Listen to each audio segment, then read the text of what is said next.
कबीरदास जी ने कह दिया है कि आपके पास अपना कुछ भी नहीं है, अभिमान करने की जरूरत उससे होती है, क्योंकि हम यदि अपने जीवन में जो कमाते हैं उसके ऊपर हम अभिमान करें तो समझ में आता है। पर जो भी दिया हुआ है इस सृष्टि ने, भगवान ने हमको पहले से दे रखा है, हमारा उस पर अपना कुछ नहीं है।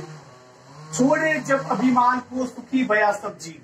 जब व्यक्ति अपने अहंकार को, अहंकार का मतलब उसका जो स्वभाव, मैं सब कुछ, आई एम एवरीथिंग, जब तक उस भाव को जब तक कोई नहीं छोड़ता है तब तक कोई भी व्यक्ति सुखी नहीं हो सकता है। आपने करोड़पति खरबपति लोग देखे होंगे जो महलों में रहते हैं फिर भी वो दुखी है, क्योंकि वो इस अभिमान को छोड़ नहीं पाते हैं। इसलिए यदि आपको जीवन में सुखी होना है तो सबसे पहला काम आपको अपने इस मिथ्या अभिमान को, जो ऐसा अभिमान जिसे आपने अपने जीवन में धारण कर रखा है, उसे आपको छोड़ना पड़ेगा। भावे कोई कछु कहे मेरे ही निज पीव।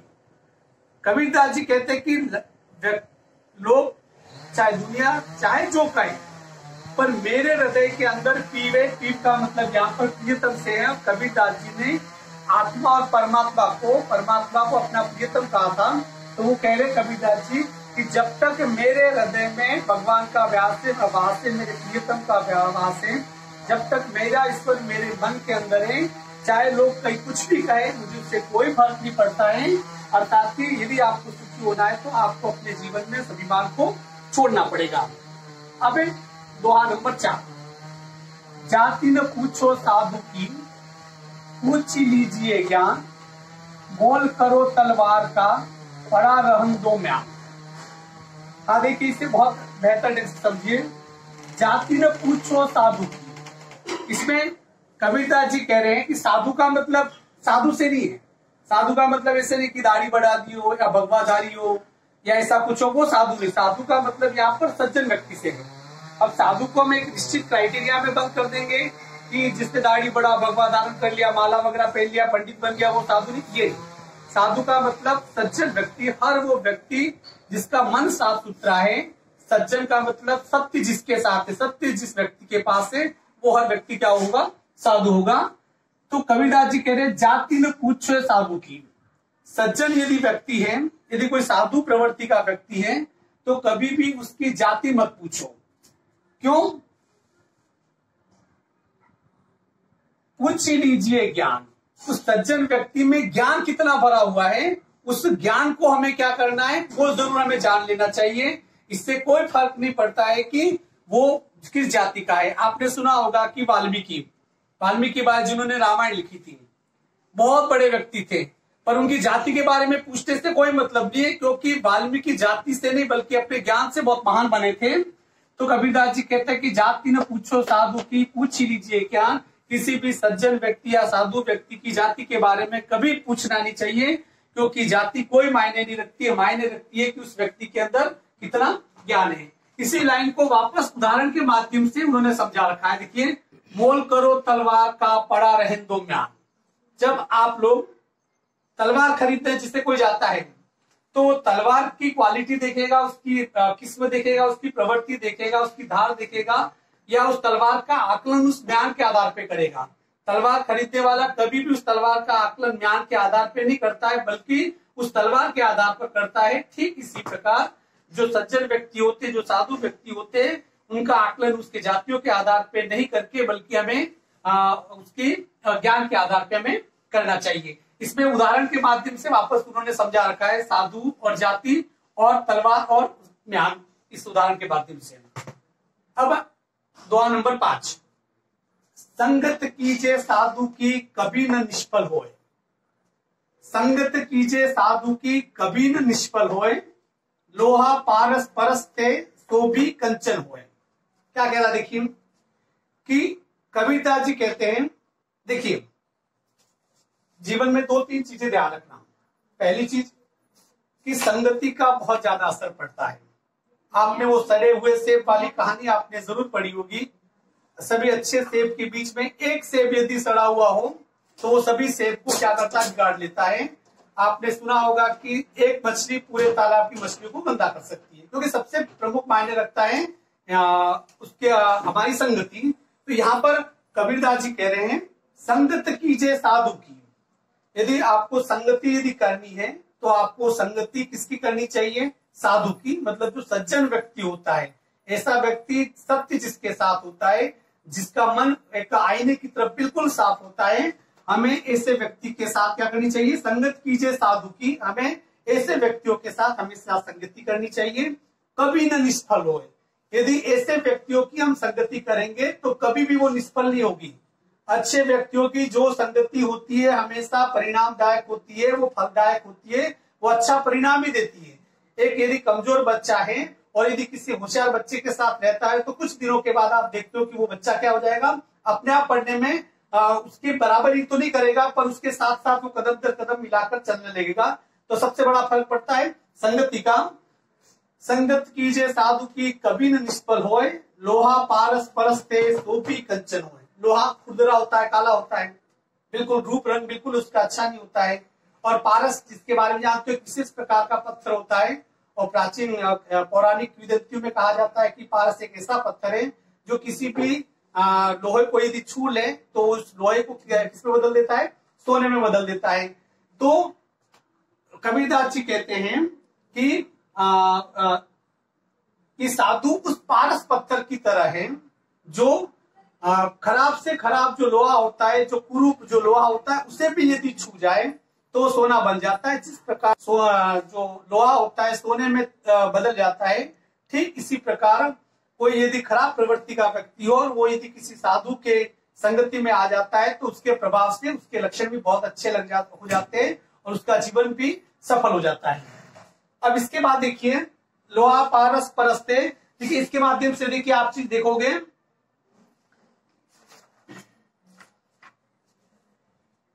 अब दुआ नंबर 6 तो है ये गुरु मंत्र विचार, इसे समझने वाला दुआ है। और जीवन में ये 6 के सातों जो दुआ है वो जीवन में धारण करने वाले दुआ है।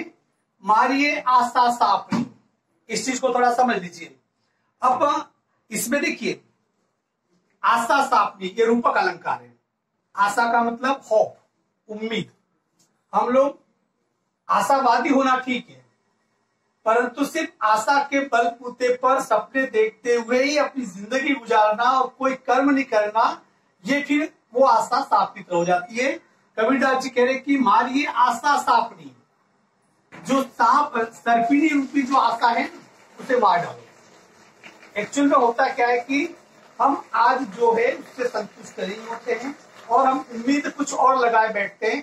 हमारे मन में आशा कुछ और होती है और जब कोई आशा की जाती है और वह जब उससे वो चीजें में प्राप्त नहीं होती है तो उससे हमारा जीवन दुखी हो जाता है। इसलिए यहाँ पर कबीरदास जी ने आशा को किसके समान कहा है? सर्पिणी की तरह, क्योंकि सांप का जहर होता है वो भी धीरे धीरे चढ़ता है। ठीक इसी प्रकार कबीरदास जी कहते हैं कि मारिए आशा सापनी जिन दसिया संसार, आशा रूपी सर्पनी को मार दो। कबीरदास जी कहते हैं कि आशा रूपी सर्पिणी को मार दो, क्योंकि इसी आशा रूपी सर्पिणी ने किसको डस रखा है? जिन दसिया संसार, इन्होंने पूरे संसार को डस रखा है। ताकि औषध तोष है, तोष का मतलब औषध का मतलब होता है दवाई, तोष का मतलब संतोष। तो कोई बोल भी रहा है, बोलना मत आप। तोष का मतलब होता है संतोष। ताकि औषध तोष है। और यदि आशा रूपी सर्पणी से बचने का तरीका कौन सा, उसकी दवाई क्या है? सांप काटे तो जहर का इलाज तो होता है, उसका इंजेक्शन ठीक होता है। ठीक इसी प्रकार कबीरदास जी कहते हैं कि आशा रूपी सर्पिणी से बचने की औषधि इलाज मात्र क्या है? तोष, संतोष। जो व्यक्ति अपने मन में संतोष धारण कर लेता है वो कभी भी किसी भी आशा से, आशा रूपी सर्पिणी उससे क्या कर सकती है? कभी डस नहीं सकती है। ये गुरु मंत्र विचार कबीरदास जी कहते हैं कि गुरु जी ने अपना ये गुरु मंत्र दिया है आशा रूपी सर्पिणी से बचने के लिए। तो कोई यदि एक इलाज है तो वो कागा काको धन हरे, कोयल काको दे। समझिए इसे। कागा का मतलब कौआ, काको धन हरे, हरे का मतलब हरना, लेना। कोयल काको देत, काको का मतलब किसको? मीठा शब्द सुनाए के जग अपनो करी लेत। इस चीज को समझिए। आपने उधर कौआ और कोयल, इस सृष्टि के दो पक्षी हैं। आपने देखा होगा कि कोयल और कौवे दोनों को यदि देखें तो उनके रंग रूप आकार में कोई भी फर्क आपको नजर नहीं आता है। दोनों एक जैसे दिखते हैं, परंतु दोनों की कद्र अलग अलग है। कौवा जब आपके घर के बाहर आके जब चिल्लाएगा, काव काव करेगा, तो आप उसे पत्थर मार के उड़ा देते हो। और जब कोयल किसी आम के पेड़ के नीचे गाना शुरू करती है तो उसे सुनने के लिए उस आम के पेड़ के नीचे चले जाते हो, जबकि दोनों का रंग रूप शकल दोनों एक है, फिर भी दोनों में इतना फर्क क्यों? उसी फर्क को कबीरदास जी समझा रहे हैं। कागा काक को धन हरे, कौवे ने कब किसका धन हरा? कौवे ने क्या कभी किसी के धन की चोरी की? आपके पास भी कभी कुछ चोरी करने आया क्या? बिल्कुल भी नहीं। कागा काक को धन हरे, जो कौवा है उसने कभी भी किसी के धन का हरण नहीं किया है, धन को उसने चुराया नहीं। कोयल काको दे, और कोयल ने भी कभी भी किसी को कुछ दिया नहीं। मतलब कि कौवे ने आपका कुछ छीना नहीं, कोयल ने आपको कभी कुछ दिया नहीं, फिर भी कोयल और कौवे के प्रति आपके मन में इतने भेद क्यों बने हुए हैं? एक को आप बहुत अच्छा मानते हो और एक को आप बहुत खराब मानते हो। मीठा शब्द सुनाई के जग अपनो करिले, दोनों के बीच में जो बुनियादी अंतर है वो अंतर यही है कि मीठा शब्द सुनाई के, एक तरफ जो कोयल होती है वो क्या करती है? वो मीठा शब्द सुना देती है, अर्थात कि उसकी जो वाणी है इतनी मीठी है, अपनी मीठी वाणी से वो पूरे संसार को अपना कर लेती है कोयल। और दूसरी तरफ जो कौवा होता है वो अपनी कर्कश और कड़वी वाणी से पूरी दुनिया को अपना एक प्रकार से दुश्मन बना लेता है। तो इसलिए सबसे बड़ी बात है कि आपकी वाणी, देखिए शक्ल और सूरत मायने नहीं रखती है, मायने रखती है आपकी सीरत। आप क्या हो ये आपकी वाणी के माध्यम से साबित होता है। आप जो नहीं हो और दिखाना चाहते हो वो तो आपकी सूरत की शक्ल सूरत वो दिखा देगी, परंतु आप जो नहीं हो वो पता कैसे चलेगा? आपकी वाणी के माध्यम से। तो ऐसे कई सारे लोग होते हैं जो शक्ल सूरत से बिल्कुल अच्छे नहीं होते, फिर भी उनकी वाणी में इतनी मिठास होती है कि वो पूरे संसार के लिए वो एक प्रकार से प्योर हो जाते हैं। तो आज कुल मिला के अपन ने दोहे कितने पढ़े? 1 2 3 4 5 6 और 7। आप में से इनके बारे में सबसे पहली बात देखिए, मैं आपको बता दूं, आज थोड़ा मिस टाइम का इधर उधर फर्क पड़ेगा। मैं जो मेरी प्लानिंग है वो अभी आज ही बता दूं ताकि कल मैं डिस्टर्ब नहीं हूं, और उसके बाद आधे घंटे के बाद मैं वापस से इंग्लिश की क्लास लूंगा ताकि उसमें डिस्टर्ब नहीं हुआ। पहले समझ लीजिए, आपके दिमाग में ये विचार यदि आ रहा है कि सिर्फ ऑनलाइन क्लास से क्या होगा, पर मैं इसके साथ साथ आपको होमवर्क भी दूंगा, याद करने के लिए भी दूंगा। कैसे? मैं आपको बता दूं। सबसे पहले आप नोट कर लीजिए जो होमवर्क आपको करना है, जो 7 दुआएं, उन 7 दुआओं की सप्रसंग व्याख्या आपको अपने रजिस्टर में करनी है, और उसके फोटो खींच के व्हाट्सएप पे आप मुझे भेजोगे। वो भी आप किस पे भेजोगे? व्हाट्सएप में ग्रुप में भेजोगे, ताकि सभी के मैं उसे चेक कर सकूं। क्लियर? पहला काम। दूसरा काम, ये जितने भी दुआएं हैं उनका मैं अर्थ पूछूंगा आपको, वो भी कैसे हैं?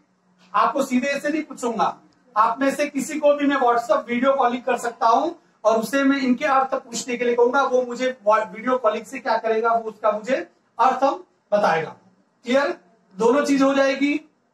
स्क्रिप्ट बना के उसका वो क्वेश्चन भी आप कर दोगे। तो रिटर्न काम अभी मैंने 2 दिए, एक तो 7 जो भी दुआएं हैं उनकी सप्रसंग व्याख्या, पहला काम कबीरदास जी का जीवन परिचय, दूसरा क्वेश्चन, तीसरा है कि वो क्या पूछते हैं, उससे वाकई पढ़े कि नहीं पढ़े उससे मुझसे पता चलता रहेगा। कल अपन ठीक इसी समय आधे घंटे के बाद मैं इंग्लिश लूंगा, पर हिंदी में कल तुलसीदास का जो दूसरा भाग है अपन वो लेंगे, और इसके आधे घंटे के बाद, ताकि मुझे थोड़ी तैयारी का मौका मिल जाएगा, इसके बाद अपन 40 मिनट के लिए अपन इंग्लिश पढ़ लेंगे। तकनीकी रूप से यदि किसी को कोई यदि प्रॉब्लम हुई हो तो इस आधे घंटे में मैं उससे थोड़े वो बात कर लेंगे, ताकि इसका समाधान हो जाएगा। तो आपके सामने ये पहला पार्ट था। पहले पार्ट में जो संत वाणी में कबीरदास जी का एक पैरा है उसे हमने कंप्लीट किया। धन्यवाद।